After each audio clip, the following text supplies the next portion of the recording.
आप सभी को बहुत बहुत स्वागत है मेरे इस YouTube चैनल पर। हाँ जी, आज हम बात कर रहे हैं। हमने पिछली कक्षा में क्या देखा था? हमने पिछली कक्षा में देखा था कि जो पीरियाडिक टेबल होता है 118 एलिमेंट्स को याद करने का तरीका, तो हमने देखा था बहुत ईजी तरीके से। ठीक है जी, आज हम पढ़ेंगे कि जो एटॉमिक एलिमेंट, जो एटॉमिक नंबर्स होते हैं, एटॉमिक मास होते हैं, उनको कैसे याद किया जाए। जो परमाणु संख्या होती है और परमाणु द्रव्यमान होते हैं, उनको कैसे याद किया जाए या कैसे उनको समझा जाए। ठीक है, तो आप लोग को आज इसी के बारे में चर्चा करेंगे। पिछली क्लास में हम जो भी वीडियो देखे थे पीरियाडिक टेबल को याद करने का, उसका मैं, अगर आप लोगों ने नहीं देख रखा है तो मैं उसका लिंक डिस्क्रिप्शन में लिंक दे दूंगा उस वीडियो का, तो आप वहां जाके ज़रूर उस वीडियो को देखें ताकि आपको एलिमेंट्स पूरी याद हों। क्योंकि हमने बहुत ही आसान ट्रिक्स से हमने क्या किया था उसके बारे में चर्चा की। आज हम चर्चा करेंगे परमाणु संख्या और परमाणु द्रव्यमान के बारे में। क्या बात कर रहे हैं हमको? परमाणु क्रमांक और परमाणु वर्सेस परमाणु द्रव्यमान। ठीक है जी, क्या बात करेंगे? परमाणु द्रव्यमान, इसी को बोला जाता है एटॉमिक नंबर और एटॉमिक मास। ठीक जी हाँ, इसी के बारे में चर्चा करेंगे। चलिए आज हम बात करते हैं। अब हमको ये पता होना चाहिए कि ये परमाणु क्रमांक है क्या, परमाणु भार है क्या। जनरली तो हम इसका सिंपल ऐसा क्या देखते हैं, डेफिनेशन देख लेते हैं कि ये परमाणु क्रमांक है क्या। चलिए, तो क्या होता है परमाणु क्रमांक? क्या होता है जी परमाणु क्रमांक? तो हम क्या बोलेंगे, इसका क्या डेफिनेशन देंगे कि किसी भी विशिष्ट तत्वों के परमाणु के नाभिक में उपस्थित प्रोटॉनों की संख्या को ही हम क्या बोला जाता है? परमाणु क्रमांक बोला जाता है। जी हाँ, प्रोटॉनों की संख्या को ही क्या बोला जाता है? परमाणु क्रमांक। क्या बोला जाता है? प्रोटॉनों की संख्या को ही, प्रोटॉन की संख्या को ही क्या बोला जाता है जी? परमाणु क्रमांक बोला जाता है। क्या बोला जाता है? परमाणु क्रमांक। समझ में आ रही बात? कहने का मतलब है कि ये प्रोटॉन्स होता क्या है ना, प्रोटॉन्स क्या होता है।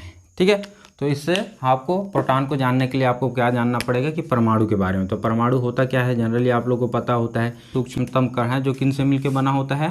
प्रोटॉन से मिलकर बना होता है ना, न्यूट्रॉन से मिलकर बना होता है और इलेक्ट्रॉन से मिलकर बना होता है। जनरली आपको पता होगा कि आपको जनरली देखने को मिलता होगा कि ये जो परमाणु के केंद्र में क्या उपस्थित रहता है? प्रोटॉन उपस्थित रहता है और न्यूट्रॉन उपस्थित रहता है, और इसके चारों ओर क्या लगाता है? इलेक्ट्रॉन जो है चक्कर लगाता है। जी हाँ, चक्कर लगाता है। कौन?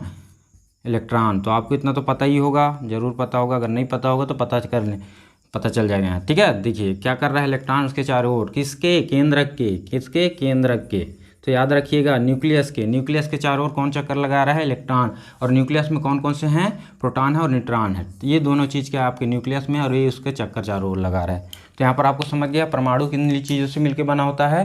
प्रोटॉन, न्यूट्रॉन और इलेक्ट्रॉन से। तो यहाँ पर आपको समझ में आ रहा है। तो हमने अभी जो बात की है प्रोटॉनों की संख्या, तो किस प्रोटॉन की बात की है? इसी प्रोटॉन की बात की है, इस प्रोटॉन की बात की है। तो कहने का मतलब यह है कि प्रोटॉन की संख्या जितनी होगी उतनी ही परमाणु क्रमांक होगा। ठीक है, तो ये हो गया जनरल डिस्क्रिप्शन छोटे से लाइन में। अगर मैं बात करूँ सोडियम की, तो बताइए सोडियम का परमाणु क्रमांक कितना होता है? 11 होता है, सबको पता है। लेकिन अब अगर मैं बोलूँ अगर इसमें प्रोटॉन की संख्या कितनी है, तो आप क्या बोलोगे? प्रोटॉन की संख्या कितनी है? 11 है। कितनी संख्या है? प्रोटॉन की संख्या 11 प्रोटॉन की संख्या है। तो कहने का मतलब सीधा सा अर्थ है, जितना उसका प्रोटॉन की संख्या होगा उतना ही क्या होगा? उसका एटॉमिक नंबर होगा, परमाणु क्रमांक होगा। तो ये चीज़ तो आपको समझ में आ गया होगा, जनरली आपको समझ में आ ही गया होगा। ठीक है ना, कि ये प्रोटॉन कहाँ से मिल के आ रहा है, कहाँ से मिल रहा है आपको। ठीक है, आपको कन्फ्यूज़न होने की बात कहीं ज़रूरत नहीं है। ये प्रोटॉन आपको कहाँ से मिल रहा है जी? ये न्यूक्लियस से मिल रहा है। किसके? परमाणु के। ठीक है, समझ में आ गया होगा। चलो आगे बढ़ते हैं। ये तो हो गया परमाणु क्रमांक का सीधा सा आपको सिंपल तरीका याद करने का। क्या बोलोगे? प्रोटॉन की जितनी संख्या होगी उतना ही परमाणु क्रमांक होगा। चलो ठीक। अब एक चीज़ और बात कर लेते हैं कि ये तो हो गया आपका प्रोटॉन किसी भी परमाणु का। अगर मैं बात करूं उदासीन तत्वों की, किसकी बात करता हूं? उदासीन तत्वों की। अगर उदासीन तत्वों की मैं बात करता हूं, अगर उदासीन तत्व में होता क्या है, जब भी हम उदासीन तत्वों के परमाणु क्रमांक की बात करते हैं, किसकी? उदासीन तत्वों की, तो यहाँ पर भी क्या होगा? उदासीन तत्वों का जो परमाणु क्रमांक होगा वो किसके बराबर होगा? जो प्रोटॉन की संख्या होगी इसी के बराबर ही होगा। प्रोटॉन की संख्या बराबर क्या होता है? इलेक्ट्रॉन की संख्या। क्या हो जाएगी, प्रोटॉन की संख्या बराबर इलेक्ट्रॉन की संख्या। तो ये किस केस में आएगा, जब वो उदासीन इलेक्ट्रॉनों के बारे में बात करेंगे। किसके बारे में बात करेंगे, उदासीन इलेक्ट्रॉनों के बारे में। तो ये आपका क्या हो जाएगा, परमाणु क्रमांक का डेफिनेशन। ठीक है जी, समझ में आ गया। दोनों केस में जब आप नॉर्मल परमाणु की बात करते हैं उसका और उदासीन परमाणु की बात करते हैं तो उसका। ठीक है, तो क्या था, प्रोटॉन की संख्या बराबर इलेक्ट्रॉनों की संख्या बराबर क्या हो जाता है, परमाणु क्रमांक होता है। तो आज आसान हो जाएगा। चलो ठीक है, ये तो आपको समझ में आ गया होगा परमाणु क्रमांक कैसे और कैसे फाइंड आउट करते हैं। अब एक बेसिक से हम एक्सप्लेन क्या कर लेते हैं, इसके तथ्य देख लेते हैं कि इसको कैसे सिद्ध किया गया है कि भाई परमाणु क्रमांक अगर होता है किसी भी एलिमेंट्स का तो कैसे उसको आप आइडेंटिफाई करोगे कि कहाँ से मिला, कुछ तो उसका सोर्स रहा होगा। जी हाँ, सोर्स की ही बात कर रहा हूँ मैं कि परमाणु क्रमांक ऐसे तो नहीं कोई मन में आया कि बोल दिए भाई परमाणु क्रमांक होता है। परमाणु आज तक हम यही सुन रहे हैं कि किस प्रत्येक एलिमेंट का क्या होता है, परमाणु क्रमांक होता है। आज तक हमने कोशिश भी नहीं किया है कि वो कहाँ से आया, क्या हुआ। तो जी हाँ, इसी के बारे में हम पता कर रहे हैं कि कहाँ से आया ये परमाणु क्रमांक, कहाँ से आया ये परमाणु क्रमांक। चलिए तो इसके बारे में बात करते हैं कि ये परमाणु क्रमांक कहाँ से आया। तो परमाणु क्रमांक कहाँ से आया, तो इसके लिए हमको थोड़ा सा हिस्ट्री में जाना पड़ेगा। जी हाँ, हिस्ट्री तो जानना ही पड़ेगी। देखो क्या हुआ, हमारे एक साइंटिस्ट हुआ करते थे, कौन थे, हेनरी मोसले। कौन थे, हेनरी मोसले। हेनरी मोसले साहब ने क्या किया था, 1930 में क्या किया था, एक एक्सपेरिमेंट किया था। क्या किया था, एक्सपेरिमेंट किया था। किसके लिए, परमाणु क्रमांक के ही लिए किया था। कि उन्होंने परमाणु क्रमांक किन्होंने बताया था, हेनरी मोसले साहब ने बताया था। अब यहाँ पर देखना होगा कि जो 93 में उन्होंने एक्सपेरिमेंट किया था वो क्या एक्सपेरिमेंट था, एक्चुअली में ऐसा क्या कर दिया कि उनको परमाणु क्रमांक मिल गया। जी हाँ, चलिए आइए बात करते हैं उसी की। चलिए अब क्या करते हैं, इन्होंने क्या किया, एक्सपेरिमेंट किया। क्या एक्सपेरिमेंट किया भाई, देखिए कोई भी चीज़ होता है बिना एक्सपेरिमेंट करने से आपको नहीं मिलेगा। ऐसे ही कुछ थोड़ी मिल जाएगा, जब तक आप एक्सपेरिमेंट करोगे नहीं तब तक आपको कुछ नहीं मिलेगा। ठीक है, तो आप भी कुछ एक्सपेरिमेंट करिए अपने लाइफ में। ठीक है, लाइफ में ऐसा कुछ मत करिए जो गलत चीज़ें हों, हमेशा सही चीज़ को आप फोकस करिए। ठीक है, तो यहाँ पर आपको क्या करना है, किस पर फोकस करना है, फिलहाल परमाणु क्रमांक और परमाणु द्रव्यमान में समझ के जाना है। आज समझ के जाना है, बिना समझे आपको नहीं जाना है आज यहाँ से। ठीक है, चलिए आइए बात करते हैं कि एक्सपेरिमेंट क्या था। तो एक्सपेरिमेंट करने के लिए इन्होंने क्या क्या यूज़ किया, देखिए इन्होंने क्या किया यहाँ इन्होंने क्या लिया, एक वैक्यूम ट्यूब लिया। क्या ले लिया इन्होंने, क्या ले लिया, वैक्यूम ट्यूब लिया। ठीक है जी, क्या ले लिया इन्होंने, वैक्यूम ट्यूब लिया। ठीक है, अब इन्होंने वैक्यूम ट्यूब में क्या किया, देखिए क्या किया इन्होंने, वैक्यूम ट्यूब को एक क्या कर दिया, इलेक्ट्रोलाइट से क्या कर दिया, यहाँ पर इलेक्ट्रिसिटी इसमें प्रोवाइड करवा दिया। अब इलेक्ट्रिसिटी प्रोवाइड कराने में हाई वोल्टेज के यहाँ पर विद्युत से क्या कर दिया, इलेक्ट्रिसिटी प्रोवाइड किया गया, है ना। क्या प्रोवाइड किया गया, इलेक्ट्रिसिटी। ठीक है जी, क्या हाई वोल्टेज की इलेक्ट्रिसिटी प्रोवाइड किया गया। अब देखो इलेक्ट्रिसिटी हमेशा क्या होता है, पॉजिटिव और नेगेटिव चार्ज की ओर हमेशा जाता है। तो देखिए यहाँ पर क्या होगा, ये होता है पॉजिटिव और ये होता है निगेटिव। तो आपको ध्यान में रखना होगा, पॉजिटिव वाले को क्या बोला जाता है, कैथोड बोला जाता है। क्या बोला जाता है जी, कैथोड। और निगेटिव वाले को एनोड्स। भूलना नहीं है, कंफ्यूजन नहीं होना है। ठीक है ना, यहाँ पर आपको पॉजिटिव वाले को कैथोड्स और निगेटिव वाले को एनोड्स बोला जाता है। ठीक है, इन्होंने एक सेटअप तैयार किया एक्सपेरिमेंट के लिए। तो सबसे पहले इन्होंने क्या लिया, एक वैक्यूम ट्यूब लिया।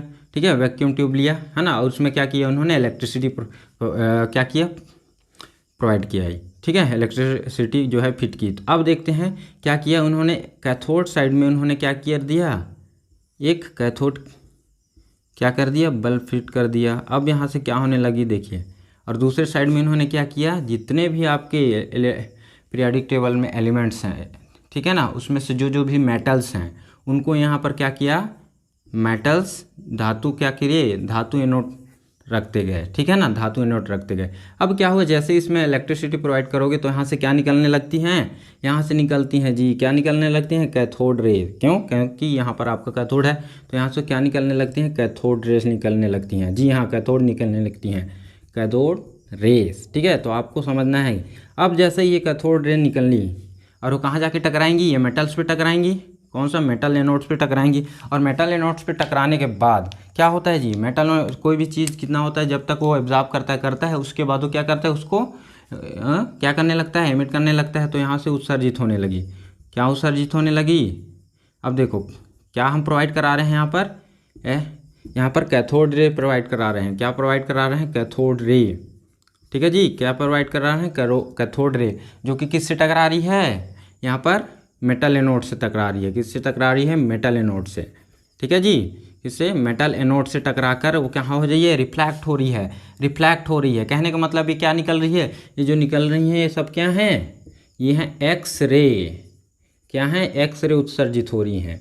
क्या निकल रही हैं यहाँ से, एक्स रे उत्सर्जित हो रही हैं। ठीक है, तो एक चीज़ आपको समझना है कि ये देखो, जैसे आपने एक सिस्टम में पूरा क्या किया है, इन्होंने कैथोड रे किससे टकराई, मेटल एनोड से टकरा के वो क्या निकाल रही हैं, एक्स रे उत्सर्जित कर रही हैं, एक्स रे उत्सर्जित कर रही हैं। तो सारा खेल यहीं पर है, यहीं पर आपको समझना है कि ये जो एक्स रे उत्सर्जित हो रही हैं इसका काम क्या है।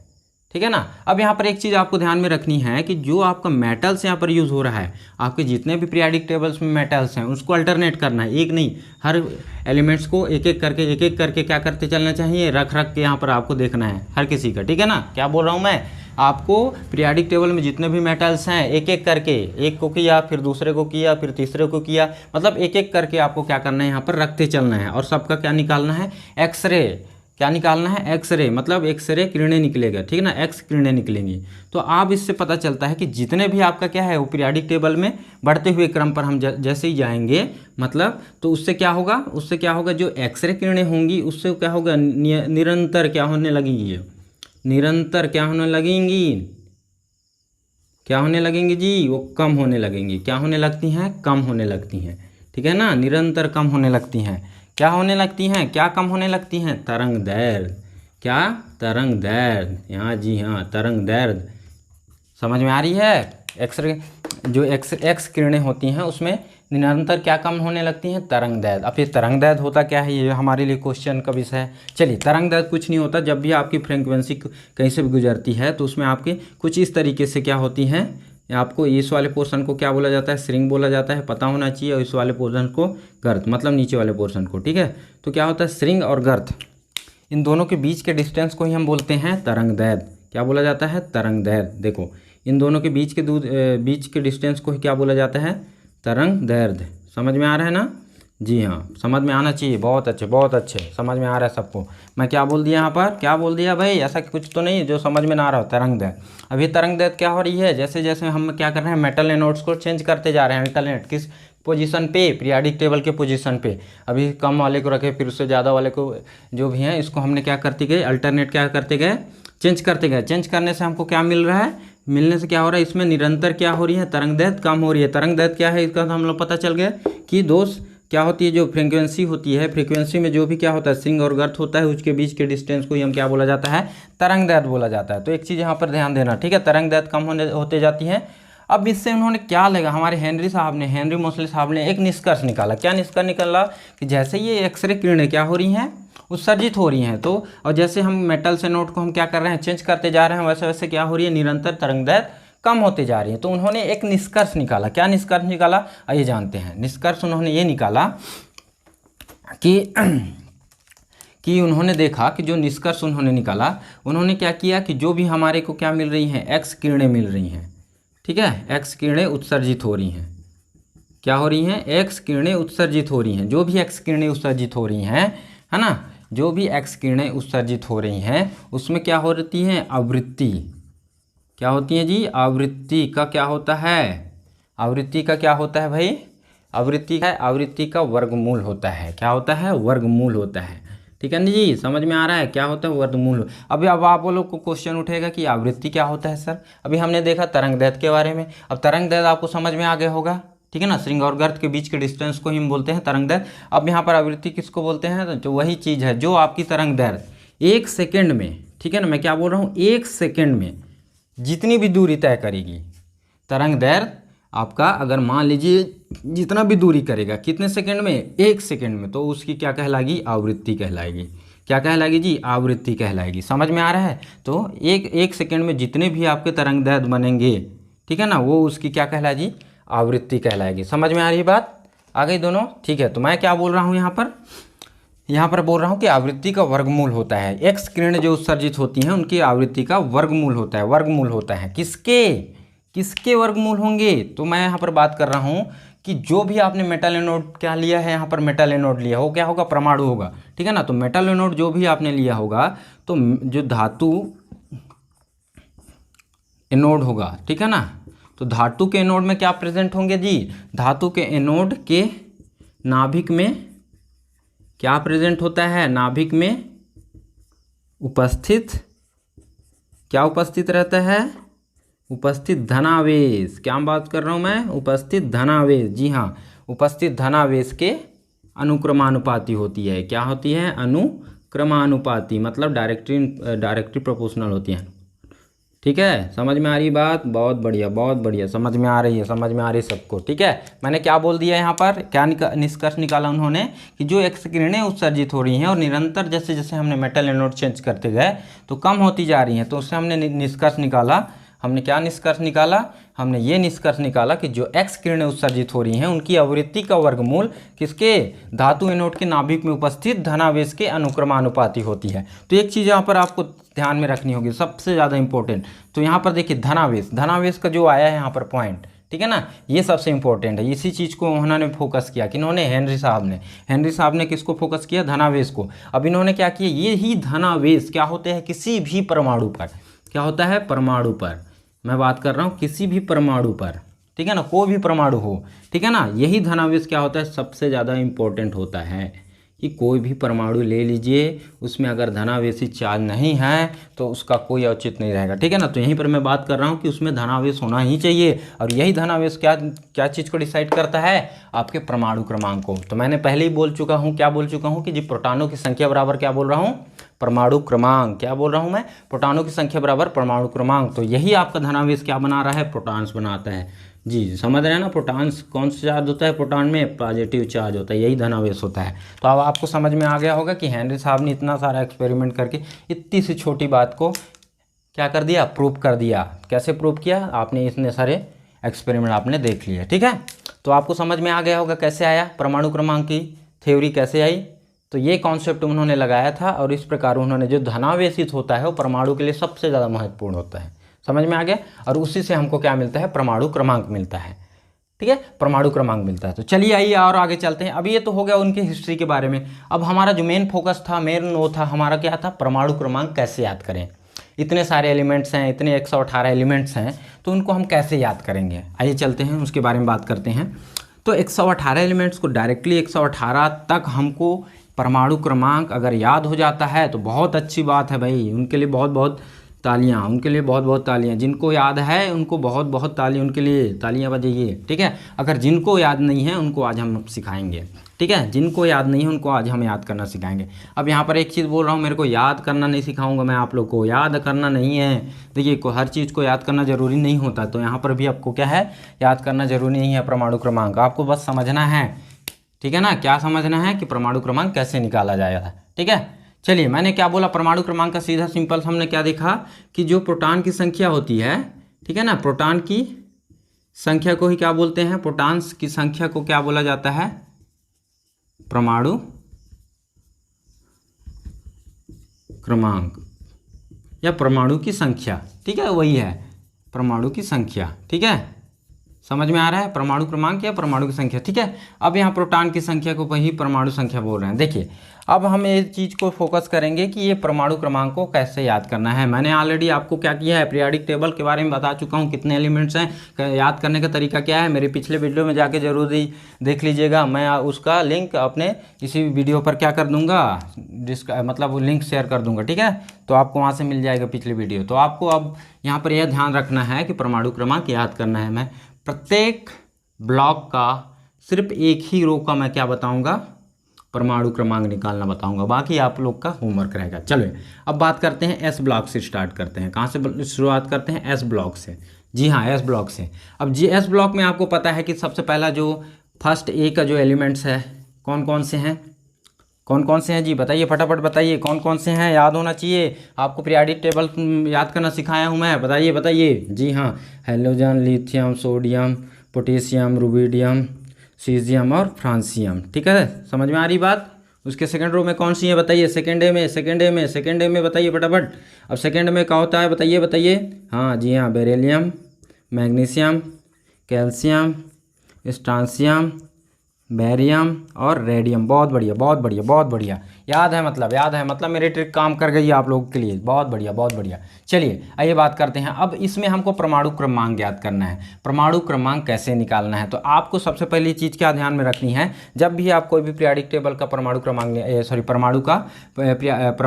निकालते हैं तो आपको हमेशा जो सबसे ऊपर वाला एटम्स है, सबसे ऊपर वाला एलिमेंट्स है, उसका परमाणु क्रमांक याद होना चाहिए। बस मैं कितना बोल रहा हूँ, जो ऊपर ऊपर में है। मैं अभी एस ब्लॉक की बात कर रहा हूँ, तो सबसे ऊपर में कौन है इस लाइन का, हाइड्रोजन है, और सेकेंड ए का कौन सा है, बेरिलियम सबसे ऊपर है। तो इन दोनों का आपको क्या याद होना चाहिए, परमाणु क्रमांक याद होना चाहिए। चलिए, तो इसका परमाणु क्रमांक कितना होता है साहब, बताइए कितना होता है इसका परमाणु क्रमांक, कितना होता है जी बताइए। इसका होता है 1 और इसका होता है 4।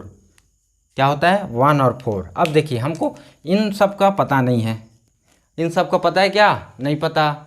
ठीक है, तो हम कैसे याद करेंगे बताइए, कैसे याद करेंगे बताइए, फटाफट बताइए।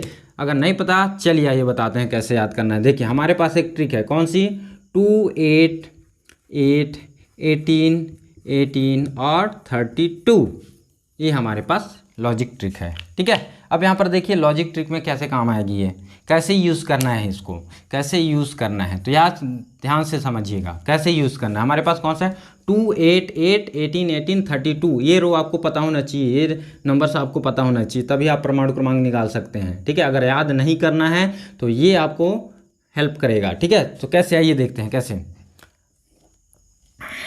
चलिए, अब मैं बात कर रहा हूँ यहाँ पर। अब यहाँ पर आपको सबसे पहले हाइड्रोजन का तो पता ही चल गया है, या कितना है, 1 है। अब पहला जो आता है वो कितना है, 2 है। तो 2 को आपसे यहाँ पर क्या करना है, इन दोनों को, हाइड्रोजन को 2 से जोड़ देना है। तो हाइड्रोजन को 2 से जोड़ोगे, और फिर जो लिथियम आएगा अगला वाला, उसको किससे जोड़ोगे, उसको जोड़ोगे आपको 8 से। फिर अगला वाला आएगा, उसको किससे जोड़ोगे, 8 से। फिर अगला वाला है, उसको किससे जोड़ोगे, 18 से। फिर अगला वाला को किससे जोड़ोगे, 18 से। फिर अगला वाला को 32 से। ठीक है जी, समझ में आ गई बात, मैं क्या बोलना चाह रहा हूँ, जी हाँ, समझ में आ गया होगा। देखो कैसे निकालते हैं, अब मैं बोल रहा हूँ यहाँ पर, ध्यान से समझना यहाँ पर बहुत ज़रूरी है समझना। ठीक है ना, गलती नहीं करना है यहाँ पर आपको, बहुत ईजी है, बहुत ईजी है। देखो, अब यहाँ पर हाइड्रोजन का परमाणु क्रमांक कितना है, 1 है। अब उसका हम किससे जोड़ रहे हैं, 2 से। तो कितना हो जाएगा, तो लिथियम का परमाणु क्रमांक कितना निकल जाएगा, 3 निकल जाएगा। बहुत बढ़िया बहुत बढ़िया। अब यहाँ पर लिथियम का 3 है, तो 3 को किससे जोड़ना है भाई। अब देखो हमारे पास कैसा है, ये क्रम आएगा, ये फिर ये आएगा। बताइए कितना होगा, 3 और 8 कितना हो जाएगा, 11। बहुत बढ़िया निकल गया। अब बताइए 11 को 8 से जोड़ोगे तो कितना आ जाएगा, 19। बहुत बढ़िया। 19 को 18 से जोड़ोगे तो कितना आ जाएगा, बताइए फटाफट बताइए, 37 आएगा। ठीक है जी, ठीक है, बहुत बढ़िया। अब इसको 37 को 18 से जोड़िए, कितना आएगा, जोड़िए फटाफट, 55। बहुत बढ़िया। अब इसको जोड़िए, कितना आएगा जी, 87। तो कैसे याद हो गया, देखिए कैसे निकल गया आपका। बहुत बढ़िया, देखिए कितना आसान है। अगर ये याद हो गई तो आपको बहुत ईजी हो जाएगा, आपको परमाणु क्रमांक याद करने की जरूरत, कहीं पर भी जाइए आप, अगर ये वाला रो आपको पता है तो आप कहीं से भी आपको परमाणु क्रमांक निकल जाएगा। बहुत बढ़िया। अब देखो, अब ये तो हो गई। अब एक चीज़ आपको ध्यान में रखनी है, जो बहुत चीज़ है, कि आपको जो इसका जो अरेंजमेंट है पीरियोडिक टेबल को, उसको बिगाड़ना नहीं है, कहीं पर भी आपको नहीं रखना है, क्योंकि पीरियोडिक टेबल में जो व्यवस्था की गई है उसी व्यवस्था के आधार पर ही उनका परमाणु क्रमांक रखा गया है। ठीक है, चलिए, तो उसी को व्यवस्था को बनाए रखना है। ठीक है, अब यहाँ पर मैं बात कर रहा हूँ, यहाँ पर देखिए 4 किसका है, बेरिलियम का। सेकेंड ए का बेरिलियम का कितना है, 4 एटॉमिक नंबर।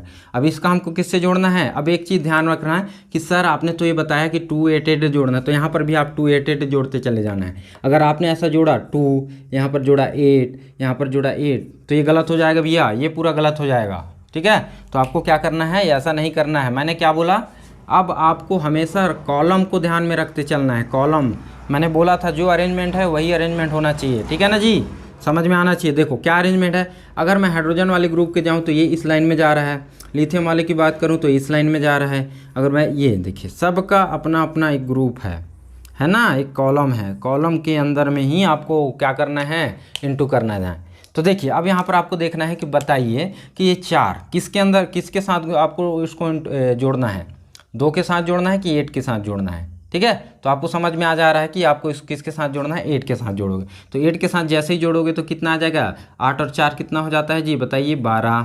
ठीक है, अब 12 और फिर आपको किससे जोड़ना है, नीचे वाले 8 से जोड़ना है। तो कितना हो जाएगा ये, 12 और 8 20, और ये क्या होगा 20 और कितना से जोड़ोगे, 18 से जोड़ोगे तो कितना हो जाएगा 38। ठीक है, और फिर 38 और 18 को जोड़ोगे तो कितना हो जाएगा 56, और 56 और 32 को जोड़ोगे तो कितना हो जाएगा 88, 88। तो कैसे हमने, देखो बहुत आसान तरीके से कैसे हमने क्या कर लिया हमने एटॉमिक नंबर बना लिया। ये तो हो गया एस ब्लॉक की, हो गया जी एस ब्लॉक की। तो ये आपको याद रह जाएगा, एस ब्लॉक की हो गया। अब मैं एस ब्लॉक के बाद हम बात करते हैं किसकी, पी ब्लॉक की। किसकी बात करेंगे, पी ब्लॉक की। किसकी बात करेंगे, पी ब्लॉक की। ठीक है ना, किसकी बात करेंगे, पी ब्लॉक की। याद रखना है, ये भूलना नहीं है, ट्रिक्स है हमारे पास, ट्रिक्स। ठीक है, ट्रिक्स है। चलिए, अब ये तो हो गया आपका एस ब्लॉक के बारे में। अब मैं बात कर रहा हूँ पी ब्लॉक के बारे में। अब पी ब्लॉक के बारे में बात कर रहा हूँ, तो पी ब्लॉक में देखिए क्या क्या होता है। पी ब्लॉक के एलिमेंट्स में कौन कौन से हैं, लास्ट का बताऊँगा, फर्स्ट का बताऊँगा और लास्ट का बताऊँगा। ठीक है ना, सबका नहीं बताऊँगा, बाकी आपका होमवर्क रहेगा। चलिए, पहला जो फैमिली है इसमें कौन सी है, बोरान। ठीक है, याद होना चाहिए। बताइए कौन कौन से एलिमेंट्स हैं बोरान फैमिली में, मैंने बताया हूँ पिछली क्लास में, पिछली वीडियो में। ठीक है, चलिए चलिए चलिए, बहुत बढ़िया बहुत बढ़िया, याद है सबको, बोरान एल्यूमिनियम गैलियम इंडिकम थैलियम। ठीक है, याद है सबको, याद है भाई, बहुत बढ़िया बहुत बढ़िया। चलिए आइए बात करते हैं अगली। अब बात करिए यहाँ पर, मैंने क्या बोला था, और लास्ट में जो आपका कौन सा आता है, हीलियम, नियान, आर्गन, क्रिप्टान, जिनान और रेडान। और उससे पहले कौन सा आता है, फ्लोरीन, क्लोरीन, ब्रोमीन, आयोडीन और एस्टैटिन। यही है, बहुत बढ़िया बहुत बढ़िया। अब एक चीज़ याद रखना कि इनका जो क्रम है, मैंने बात किया था, इनका जो क्रम है वो एक ही लाइन में होना चाहिए। ठीक है, आपको भटकना नहीं है, मैं क्या बोल रहा हूँ, भटकना नहीं है। चलिए चलिए, बहुत बढ़िया बहुत बढ़िया, अब बहुत बढ़िया। अब चलिए बात करते हैं, अब यहाँ पर बात करते हैं कि इनका परमाणु क्रमांक कैसे। तो मैंने क्या बोला था कि सबसे ऊपर वाले का परमाणु क्रमांक पता होना चाहिए। तो बताइए कितना होता है इसका, कितना है इसका, होगा 5। देखो 4 से यहाँ से स्टार्ट हो रहा है, 5, इसका कितना हो जाएगा, बताइए बताइए, 9, और इसका 10। इसका नहीं याद है तो इसका याद हो तो 2 हो जाएगा। ठीक है, चलिए याद हो गया, ये हो गया। अब हमको क्या हो गया, सबसे ऊपर वाले हमको एटॉमिक नंबर पता चल गया, पता चल गया। अब हमको क्या करना है, फॉलो क्या करना है, हमको ये वाले फार्मूला फॉलो करना है। ठीक है ना, ये वाला फार्मूला फॉलो करना है। फार्मूला कैसे फॉलो करोगे, अब मैं इधर से शुरू करूँ या इधर, चलो इधर से शुरू करते हैं। अब देखो ये कौन से हाइड्रोजन वाली लाइन पे है, ये हीलियम आपको कौन से लाइन पे है, हाइड्रोजन वाले में। तो इसमें आपको क्या जोड़ना है, +8। ठीक है, और इसमें आपको क्या जोड़ना है, इसमें भी आपको +8 जोड़ना है, इसमें आपको +18, इसमें आपको +18 और इसमें आपको +32 जोड़ना है। ठीक है, समझ में आ गया। अब देखो इसको अगर आप जोड़ोगे तो क्या आएगा, बताइए, अगर इसके साथ इसको जोड़ोगे तो क्या आएगा, कितना आएगा, 10 आएगा, 10 आएगा, बहुत बढ़िया बहुत बढ़िया। अब 10 का इसके साथ जोड़िए, क्या आएगा, 18 आएगा, बहुत बढ़िया बढ़िया। और 18 का इसके साथ जोड़ो, कितना आएगा, बताओ बताओ फटाफट बताओ, बताओ जी बताओ, तो आएगा 36। क्या आएगा, 36। और 36 का 18 के साथ जोड़ोगे तो क्या आएगा, बताइए फटाफट बताइए फटाफट, 54, बहुत बढ़िया। और 54 का इसके साथ जोड़ोगे तो क्या आएगा, बताओ। ठीक है जी, तो ये देखिए कैसे बन गया आपका एटॉमिक नंबर, कैसे बन गया एटॉमिक नंबर, फटाफट हो गया, आपको कोई सोचने वाली बात नहीं है। ठीक है, ये हो गया। अब मैं बात कर रहा हूँ यहाँ पर, अब ये बताइए कौन सी लाइन की है ये आपका, ये वाली लाइन कौन सी है। अब इसमें आपको क्या जोड़ना है, अब ये किस में जोड़ना है आपको, इसमें ये वाली लाइन में जोड़ना है। ठीक है ना, आपका ऑलरेडी 5 हो गया, तो इसके साथ इसका जोड़ोगे तो कितना हो जाएगा, किसके साथ जोड़ोगे, इसमें जोड़ोगे 8 + 8 + 2, ये हो गया। ठीक है ना, यही आएगा फार्मूला, और आपका ये 32 यही आएगा। चलो जोड़ते चलो जोड़ते चलो जोड़ते चलो फटाफट फटाफट। अब ये 5 के साथ इसको जोड़ोगे कितना आएगा, बताओ फटाफट बताओ, 13, बहुत बढ़िया।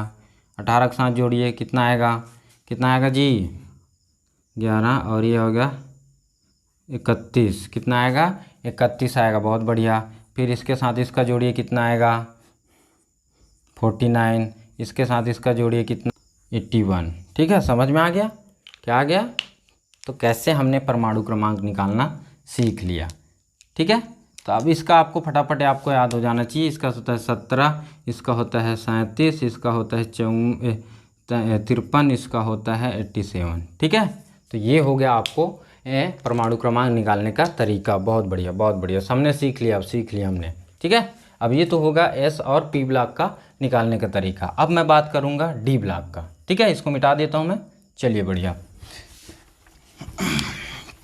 तो डी ब्लॉक में भी आपको फॉलो करते चलना है। बस आपको जो टेबल्स है उसको ध्यान में रखना है कि टेबल्स कहाँ से स्टार्ट हो रहे हैं। ठीक है, आपको इधर उधर कहीं से भी नहीं लिखना है। ठीक है, चलिए बात करते हैं। अब हम बात करते हैं डी ब्लॉक का। तो डी ब्लॉक का एलिमेंट्स के बारे में बात करते हैं। तो डी ब्लॉक का मैं क्या करूँगा, शुरू और लास्ट का बताऊँगा, बीच का आप लोग कर लीजिएगा। तो देखिए कहाँ से स्टार्ट हो रहा है। तो ये स्टार्ट हो रहा है scandium, titanium, vanadium, chromium, cobalt, nickel, copper और ये जिंक। ये हो गया जी। अब बताइए इसमें कौन कौन से आएंगे, ये बीच का आप कर लेना, आपके लिए होमवर्क है। मैं शुरू ये वाला करके बताऊंगा और ये वाला करके बताऊंगा। ठीक है, चलिए अब मैं बात कर रहा हूँ कि सबसे ऊपर वाला लाइन का आपको एटॉमिक नंबर पता होना चाहिए कि नहीं। इसका कितना है 21, 22, 23, 24, 25, 26, 27, 28, 29 और ये हो गया 30। ठीक है, अब यहाँ पर देखिए इसके नीचे कौन सा एलिमेंट्स आ रहा है, बताइए कौन सा एलिमेंट। ठीक है, और इसके मरकरी। ठीक है, अब ये देखिए हमको यहाँ पर याद करना है। अब बताइए कौन से कॉलम का है, ये आपका कॉलम का है। तो ये इसमें कितना जुड़ेगा, इसमें जुड़ेगा कौन सी लाइन जुड़ेगी, इसमें जुड़ेगी +18 और इसमें +18 और इसमें +32। समझ में आ रही होगा। ठीक है, तो जुड़ेगा तो कितना आ जाएगा बताइए, फटाफट बताइए कितना आएगा, कितना आ जाएगा। ये 39 हो जाएगा और ये कितना हो जाएगा 57 और ये 89। समझ में आ रहा है। और ये कितना हो जाएगा बताइए फटाफट बताइए। अब इसमें क्या जोड़ोगे, प्लस क्या जोड़ोगे 18 जोड़ोगे। ठीक है, और इसमें भी क्या जोड़ोगे +18 जोड़ोगे। समझ में आ रहा है ना बात।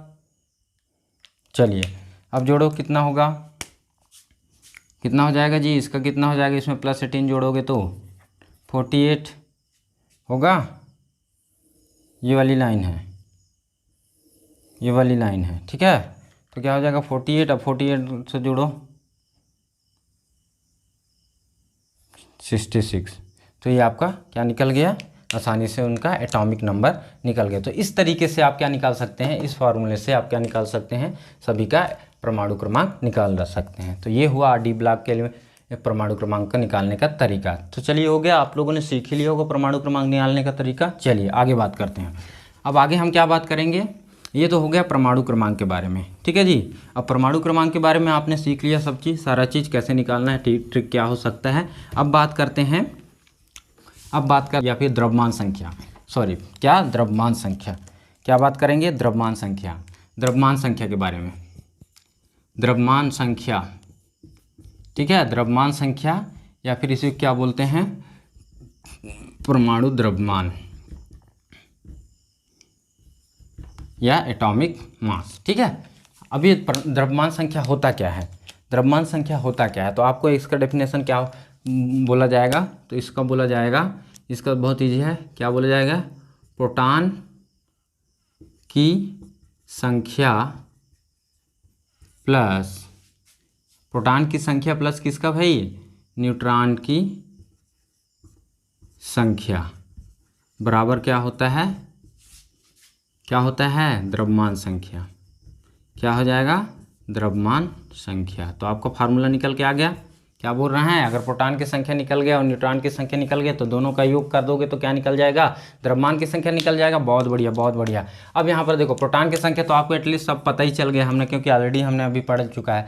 अब दिक्कत यहाँ पर न्यूट्रॉन की संख्या है। अब न्यूट्रॉन की संख्या कैसे निकालेंगे, अब न्यूट्रॉन की संख्या को निकालने के लिए आपको क्या पता होना चाहिए, द्रव्यमान संख्या पता होना चाहिए। ठीक है ना, तो कोई सा भी एक अगर आपको पता चल जाता है इन दोनों में तो आप आसानी से क्या निकाल सकते हो, कोई भी चीज़ निकाल सकते हो। ठीक है, तो आइए चलते हम बात करते हैं कि डायरेक्ट हम द्रव्यमान संख्या या परमाणु द्रव्यमान कैसे निकाल सकते हैं। अब एक चीज़ और मैंने क्या बताना भूल गया कि जो परमाणु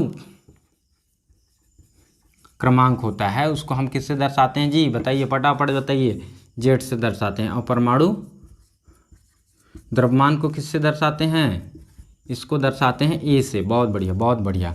अब जब भी हमको क्या लिखना रहता है, एक्स क्या है, ये एलिमेंट्स हैं। क्या है, ये एलिमेंट्स हैं, ठीक है, याद रहना चाहिए। और हमेशा क्या होता है, परमाणु क्रमांक कहाँ दर्शाया जाता है, नीचे। और परमाणु भार कहाँ दर्शाया जाता है, परमाणु द्रव्यमान कहाँ दर्शाया जाता है, ऊपर। ठीक है, समझ में आ गई बात। ये आपको फार्मूला पता होना चाहिए, ठीक है। चलिए बहुत बढ़िया बहुत बढ़िया, सब पता है आप लोगों को, सब पता है। चलिए आगे बात करते हैं परमाणु द्रव्यमान के बारे में। तो हमने क्या बोला कि प्रोटॉनों की संख्या और न्यूट्रॉनों की संख्या का योग को ही हम क्या बोलते हैं, द्रव्यमान की संख्या। किसकी बोल रहे हैं, प्रोटॉन की संख्या और न्यूट्रॉन की संख्या का योग को हम क्या बोलते हैं, द्रव्यमान संख्या। ठीक है, बहुत बढ़िया, समझ में आ रहा है मतलब सबको। अब यहाँ पर देखिए सबसे बड़ी दिक्कत क्या हो जाती है, यहाँ पर आपको दो चीज़ समझना होगा। जो द्रव्यमान संख्या और क्या, परमाणु द्रव्यमान, दोनों में अंतर क्या है। अंतर कुछ नहीं है, दोनों का जो वैल्यू होगा, जो वैल्यू होता है वो सब बराबर ही होता है। क्या होता है, दोनों का बराबर होता है। बस अंतर इतना है कि जो द्रव्यमान संख्या होता है ये पूर्णांक के रूप में होता है, हमेशा पूर्णांक के रूप में। किस रूप में होता है, ये पूर्णांक के रूप में। और परमाणु द्रव्यमान जो है पूर्णांक के रूप में नहीं होता, हमेशा क्या होता है, दशमलव में आपको देखने को मिलेगा 8.00, जबकि ये आपको ऐसा नहीं रहेगा पूर्णांक के रूप में। ठीक है, समझ में आ रही बात, बहुत बढ़िया। चलिए, तो ये समझ में आ गया है दोनों में अंतर क्या है, द्रव्यमान संख्या और परमाणु द्रव्यमान में। ठीक है, चलिए अब हमारे पास कुछ ट्रिक्स हैं। देखिए सडनली आपको क्या होता है, आप लोग क्या मान के चलते हैं कि जो परमाणु द्रव्यमान होता है, जो परमाणु द्रव्यमान होता है वो क्या होता है, परमाणु क्रमांक के जस्ट डबल होता है। यही सीखे हैं अभी तक हम लोगों ने, हाँ जी हाँ, यही सीखे हैं। लेकिन कभी कभी क्या होता है, आप जब भी देखते हो कि ये वाला ट्रिक आप अप्लाई करते हो तो आपको देखने को मिलता है कि कभी कभी आपको जो परमाणु द्रव्यमान क्रमांक डबल करते हो तो आपका जो परमाणु द्रव्यमान होता है वो या तो कम हो जाता है या फिर बहुत थोड़ा सा अधिक वैल्यू प्राप्त होता है कि नहीं, लेकिन हमको एग्जैक्ट वैल्यू नहीं मिल पाती है। ठीक है, तो वही चीज़ को आपको कन्फ्यूज़न को दूर करना है कि यहाँ पर भी कि एग्जैक्ट वैल्यू हमको कैसे मिलनी चाहिए। ठीक है ना, तो आपको यहाँ पर एग्जैक्ट वैल्यू तो नहीं मिलेगी, बस अप्रॉक्स आपको लेके चलना है। तो देखिए ये तरीका क्या हो सकता है, बहुत आसान है, कुछ तरीके हैं। देखिए मैं जब भी बात करूँगा, अभी मैं जो परमाणु क्रमांक पीरियाडिक टेबल में 1 से लेकर 20 एटॉमिक नंबर वाले जितने भी एलिमेंट्स हैं, एटॉमिक नंबर वाले जितने भी एलिमेंट्स हैं, ठीक है ना, उनमें ये ट्रिक्स अप्लाई करेंगे। ठीक है, अब देखिए यहाँ पर मैं बात करूँगा, जब भी आप 1 से 20 तक आपका एटॉमिक नंबर वाले एलिमेंट्स का आएगा तो इसमें दो कंडीशन आएगी, या तो इवन नंबर में एटॉमिक नंबर आएगा या तो फिर ऑड नंबर में। ठीक है, ऑड नंबर में। अभी इवन नंबर ऑड नंबर क्या है, इवन मतलब 2, 4, 6 ये है, और ऑड मतलब 1, 3, 5, 7 ये सब चीज़ें। ठीक है ना, ये तो आप बेसिक है, सबको पता ही होगा। ठीक है, तो इस केस में देखो जनरली क्या होगा, इवन नंबर के केस में जब भी आप बात करोगे तो इसमें जो भी फार्मूला अप्लाई होगा परमाणु एटॉमिक द्रव्यमान या परमाणु द्रव्यमान निकालने के लिए, तो उसमें क्या होगा, परमाणु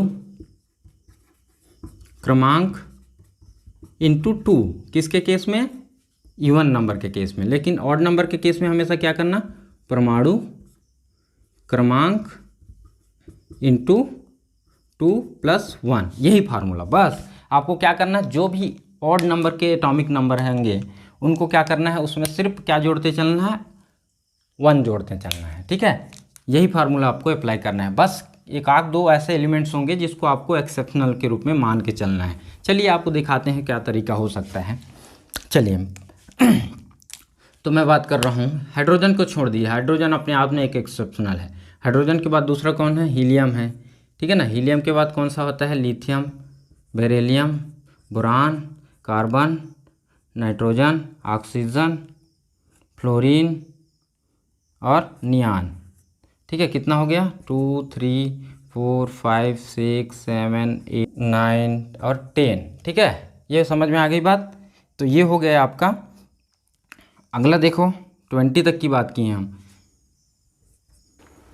तो यहाँ पर देखिए मैंने सबका एटॉमिक मास लिख दिया है। अब मैं जो फॉलो करूँगा, मेरा ट्रिक्स फॉलो करूँगा, ठीक है। कौन सा ट्रिक फॉलो करूँगा? ऑड और इवन वाला, ठीक है। तो आप बड़े अच्छे से देखिएगा कैसे।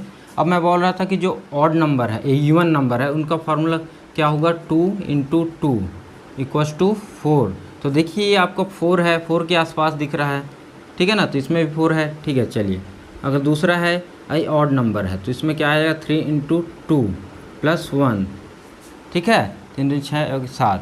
अब ये कितना आया? 7। तो यहाँ पर देखिए 6.941, तो क्या होता है? 7 के इक्वल आपका ये है, क्योंकि 0.9 के बाद आपको उसको 7 ही मान के चलते हैं इसको भी, ठीक है। अगला देखिए बेरिलियम। बेरिलियम का भी आप क्या कर दीजिए, एक्सेप्शनल है थोड़ा, छोड़ दीजिए। और यहाँ पर नाइट्रोजन जो है एक्सेप्शनल है, उसको छोड़ दीजिए, मैं उसको लास्ट में बताऊँगा, ठीक है। उसके बाद ये आपका क्या होता है? 5 × 2 + 1 क्या होता है? 11 के आसपास दिख रहा होगा। पॉइंट के बाद 8 1 आता है, मतलब इसको 11 के इक्वल मानते हैं, ठीक है ना। अब देखिए इसमें क्या है? 6 × 2 तो 12, इसको क्या कर रहे हैं? 12 के इक्वल मान रहे हैं, ठीक है। अगला इसको एक्सेप्शनल है, छोड़ दीजिए अभी फ़िलहाल। अब अगला है ए ऑड इवन नंबर, तो आ जाएगा 8 × 2, तो 16 के आसपास है, ये 16 के आसपास है, ठीक है। और ये आपका देख लीजिए 1, तो क्या होगा? 19 के आसपास है ये, ठीक है। और आपका 10, तो क्या हो जाएगा? 20, तो ये हो गया। अब यहाँ पर आपको ध्यान देखना होगा कि ये आपको बेरिलियम के केस में क्या हो रहा है। बेरिलियम के केस में आपको क्या करना है, जो ये आने के लिए तो इवन वाला है, तो इसको ऑड में सॉल्व करना है। और यहाँ पर नाइट्रोजन को क्या करना है? ये आने के लिए तो ऑड वाला है, लेकिन इसको आपको किस में सॉल्व करना है? इवन में सॉल्व करना है। समझ में आ रहा है? किस में सॉल्व करना है? इवन में। अब बात करते हैं इवन में कैसे सॉल्व करेंगे। तो 4 × 2 + 1 ये वाला, ठीक है ना। तो आपको ये 9 के आसपास दिख रहा होगा, ठीक है। अब यहाँ पर इसको किस में, ये आने के लिए तो ऑड वाला है, लेकिन इसको इवन में सॉल्व करेंगे, ठीक है। तो कितना हो जाएगा? ये 14। तो क्या यहाँ पर 14 आ रहा है? देखिए, तो हमारा ट्रिक काम कर गया क्या? बहुत काम कर गया भाई। तो सेम आपको इसमें भी आपको फॉलो करते चलना है, सेम वही ट्रिक आपको इसमें भी अप्लाई करते चलना है। तो आपको इसके आसपास की वैल्यू आपको प्राप्त हो जाएगी, ठीक है जी। चलो बढ़िया, देख लीजिए आपको यहाँ पर करके फर्स्ट और लास्ट रो का दिखा दे रहा हूँ मैं, ठीक है। तो इसमें कितना है? 11 × 2 + 1 कितना आएगा? 23 के आसपास आएगा। तो ये 23 के आसपास आपको क्योंकि 22.99 का है, इसलिए आपको इसको 23 मान के चलना है, ठीक है। और लास्ट को मैं बता दे रहा हूँ। चलिए इतना तक 20 तक आपको सॉल्व करना है, ठीक है। तो यही फार्मूला आपको क्या करते चलना है? अप्लाई करते चलना है। कहाँ तक? 20 तक आएगा आंसर, ठीक है। ये आपके लिए होमवर्क। अब बात करता हूँ मैं, किसकी बात करता हूँ?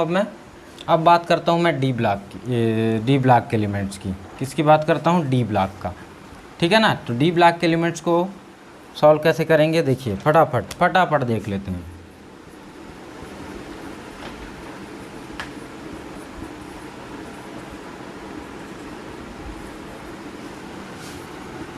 ठीक है। अब इसका होता है 21, 22, 23, 24, 25, 26, 27, 28 और ये 29 और ये हो गया 30, ठीक है। एक चीज़ आप करना है यहाँ पर, आपको कौन सा फॉलो करना है? इवन वाला, सभी में इवन वाला फार्मूला। कहाँ तक? 21 से लेकर 30 तक, ये सिर्फ यहाँ तक काम आएगा, ठीक है। तो इवन वाला फार्मूला आपको फॉलो करना है। कौन सा? एटॉमिक नंबर × 2, यही वाला, ठीक है। और एक चीज़ और है कि जो मैजिक नंबर आपको यहाँ पर दिए जाएंगे, जो मैजिक नंबर, ठीक है। मैं क्या बोल रहा हूँ? मैजिक्स नंबर की, ठीक है। मैजिक्स नंबर को आपको उसमें ऐड करते चलना है, ठीक है। अब यहाँ पर आपको मैजिक नंबर कैसे याद करना है देखते चलिए। अब इसमें आपको क्या करना है? 3, 4, 5, फिर 4, 5, 4, 5, 3, 5 और इसमें आपको 5, ये समझ में आ गया? याद हो जाएगा। 3, 4, 5, फिर 4, 5, 4, 5 2 टाइम्स 3, 5, 5, ये याद हो जाएगा। बहुत ईजी है। अब इसको सॉल्व करने का क्या तरीका है? हमको देखो इवन नंबर वाला फार्मूला यूज़ करेंगे, एटॉमिक नंबर × 2, ठीक है। समझ में आ रही बात? Atomic number × 2। अब यहाँ पर आपको क्या करना है? कुछ नहीं करना है, आपको सिर्फ क्या करते चलना है? ये फार्मूला को लगाते चलना है। तो बढ़िए कितना है 20 × 2 कितना हो गया 41। अब इसको क्या जोड़ देना है 3 कितना हो जाएगा 45।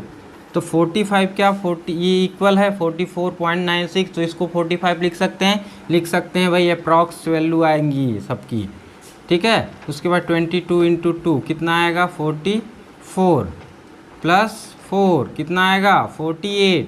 तो 48 की वैल्यू आपको यहाँ पर भी दिख रहा है 0.8 मतलब 0.5 के उधर अगर होगा तो आप उसको आगे की वैल्यू को लिख सकते हैं, आगे के नंबर को लिख सकते हैं। तो 47 या 48 आपका आ जाएगा, ठीक है। अब यहाँ पर आपको दूसरा क्या है 23 × क्या है जी 2 कितना हो जाएगा 46 प्लस 5 कितना हो जाएगा बताइए फटाफट 51। तो देखिए आपको यहाँ पर 50.94 मतलब आप इसको 51 लिख सकते हैं। बहुत बढ़िया। अब बात करते हैं किसकी 24 × 2 का कितना होगा 48 प्लस कितना से जोड़ोगे आपको यहाँ पर 4 से कितना हो जाएगा 52। तो आप 52 लिख सकते, ये आपको 52 ही है। अगला देखिए 25 × 2 कितना आ जाएगा 25 × 2 50 प्लस किससे जोड़ना है 5 से तो क्या आ जाएगा 55। तो 55 क्या यहाँ पर आप लिख सकते हो क्योंकि 54.94 है तो 55 लिख सकते हो आराम से, ठीक है। अगला देखिए यहाँ पर कितना है 26 × 2 इक्वल्स टू 52 प्लस कितना से जोड़ना है 4 से। तो देखो तो 56 इसको आप 56 ले सकते हैं, क्यों नहीं ले सकते, ठीक है ले सकते हैं भाई। अब आप बात करते हैं 26 × 2 इक्वल्स टू कितना हो जाएगा बताइए 54 प्लस कितना गुणा करना है आपको 4 5 से तो कितना हो जाएगा 59। तो 59 के आसपास इसको लिख सकते हैं, आराम से लिख सकते हैं। और ये आपका क्या हो जाएगा 28 × 2 बराबर कितना हो जाएगा जी 56 प्लस कितना से करना है 3 से तो क्या हो जाएगा 9। तो क्या हो जाएगा ये 59। तो 59 कितना हो जाएगा, इसको 59 के आसपास आप लिख सकते हैं ज़रूर। अब यहाँ पर देखते हैं 29 × 2 कितना हो जाएगा 58 प्लस 5 कितना होगा 3 और ये हो जाएगा 63 के आसपास ये है ही है, ठीक है। तो ये आपका क्या हो जाएगा जिंक हो गया। अब इसके पास कितना हो जाएगा आपका 30 × 2 इक्वल्स टू कितना हो जाएगा जी 60 प्लस 5 कितना हो जाएगा 65। तो आप देखो अप्रॉक्स आपको सभी वैल्यू आपको मिल जा रही हैं। समझ में आ रही बात। क्या करने चलना है आपको, ऐसे ही आपको बनाते चलना है, ठीक है। तो ये आपके आसान तरीका, आपको एटॉमिक मास याद करने का आसान तरीका मिल सकता है, ठीक है। आज के लिए इतना ही है ना। तो आपको ये अच्छे से पढ़िए और आपको इसको बार बार प्रैक्टिस कीजिए ताकि आपका फ्लुएंसी बढ़े। धन्यवाद। Thank you. जय हिंद, जय भारत।